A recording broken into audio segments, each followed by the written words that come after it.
Ito, magandang balita kasi yung pong first family, ibig sabihin ni Pangulong Marcos, yung First Lady at ang kanyang pamilya, ay willing sila, okay sa kanila yung lifestyle check na katulad ng hinihiling ng iba.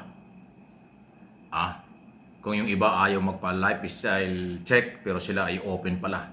Pag sinabing lifestyle check, parang magiging open sila. Willing silang alamin o tanungin kung ano ang kanilang style ng pamumuhay. Parang madalit sabi, wala silang tinatago kaya open sila sa public.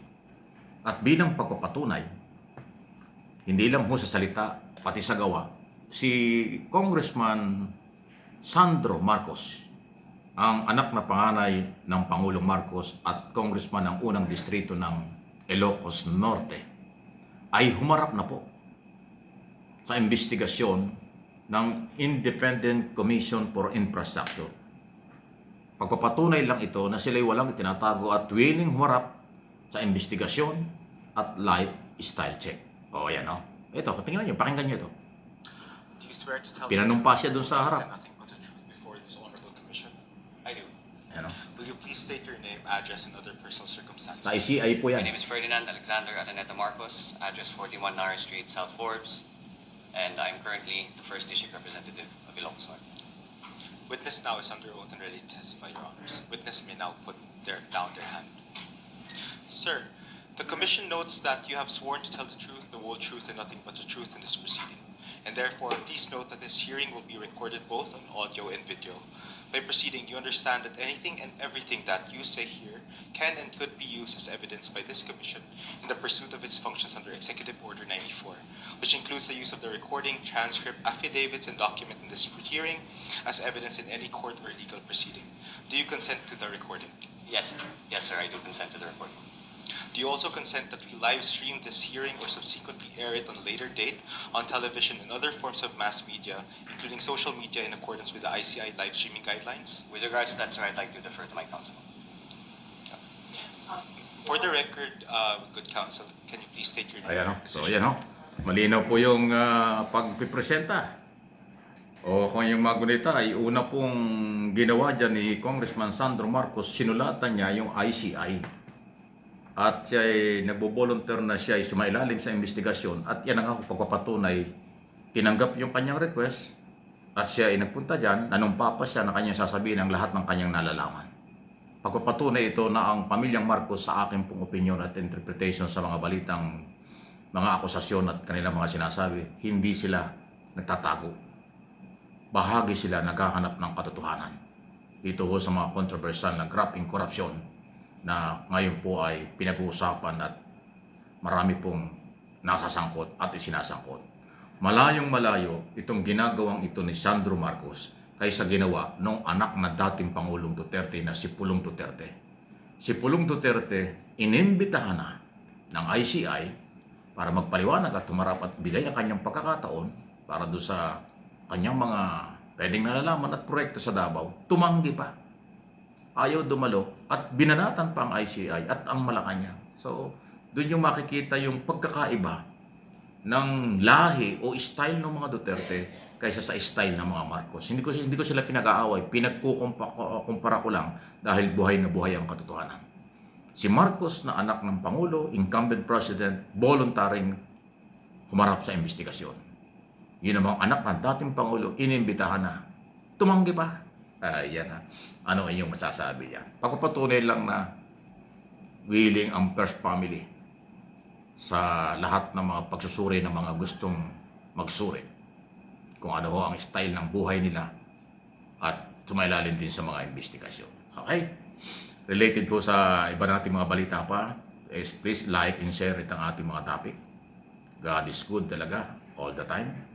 Uy, may mga bagong dokumentong na-recover ang NBI doon sa condo unit ni Saldico na ngayon nagtatago kahit wala ng pasaporte.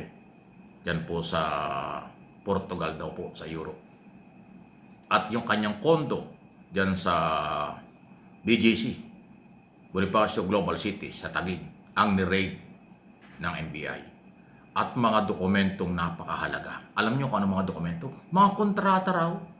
Wow! Bakit yung congressman merong dokumento ng mga kontrata sa project? Ako, mabigat yung dokumento nga. Mukhang hindi yata nadalang na itakas. Hindi yata na itago. Inaabot ng NBI. May mga gunita yung kanyang bahay sa Valle Verde ni Raid. Nakita doon. Wala na. Puro maleta na lang yata at kung ano nakita.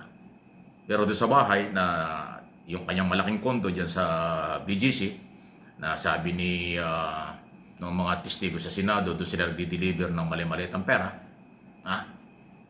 Nakakuha ng dokumento na muling magpapatibay ng malaking-malaki ang kinalaman ni Saldico.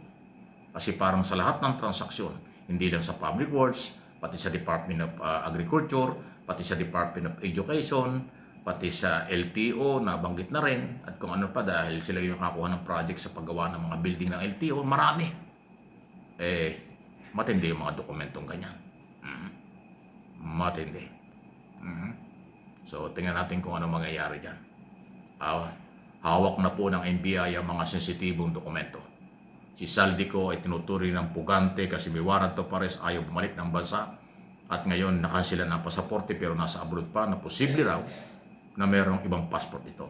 Pero sabi ng DILG, maliit lang ang mundong ginagalawan natin, hahanapin ka pa rin. At yung iba pang mga nagtatago at mga gustong magtago, hindi pwedeng pagtaguan ng batas natin, hahanapin kayo. Ang lahat ng authority at power ng Philippine government ay gagawin dahil peoples of the Philippines, mamamayang Pilipino, pera ng bayan ay pinaglalaban ng Marcos administration na pinagsamantalahan ng mga posibleng corrupt government official sa Senado, Kongreso, kontraktor at mga engineer na kawatan. Okay? Sunod na ating pag-usapan. Naku, ang dami pala nito ha. 80 daw ho ng mga project yan sa Davao City. Kalahati dito sa project na ito ay project ng congressman. Kaya pala iniimbestigahan at gustong imbestigahan ng ICI, ayaw naman dumalo nung congressman ng Davao City na si Pulong Duterte. Ayon kay Congressman Antonio Tinio ba yun? Ng ACT Teachers, di ba? May dokumento sila. Dalawa na yung galaw niya. Nag-file siya ng resolution sa Kongreso para in aid of legislation, imbestigahan yung mga project sa Davao. Pero sumulat pa rin sa ICC para formal na imbestigahan. Pero problema, inimbitahan naman ng ICC si Pulong, ayaw dumalo. Pero hindi yun ibig sabihin, mawawala na. Pag hindi ka dumalo, ikaw nawalan. Sabi ko nga, at tuloy-tuloy pa rin ang investigasyong gagawin ng mga otoridad. Ayan, antitinde. Kasi bakit hindi kayo sumailalim sa investigasyon? Ayan ang tamang proseso. Pag kinasuhan kayo na walang investigasyon, sasabihin nyo walang due process. Hindi kayo binigyan ng pagkakataon. Ngayon naman binibigyan kayo ng pagkakataon, nagdi-deny pa kayo sa invitation. Mahirap yan. Okay? Pero hindi titigil at ating suportahan po ang Office of the President sa kanyang kampanya dahil ito ay pabor sa mga mamamayang may-ari ng pera. Please like and share po ng ating lahat ng mga topic at video.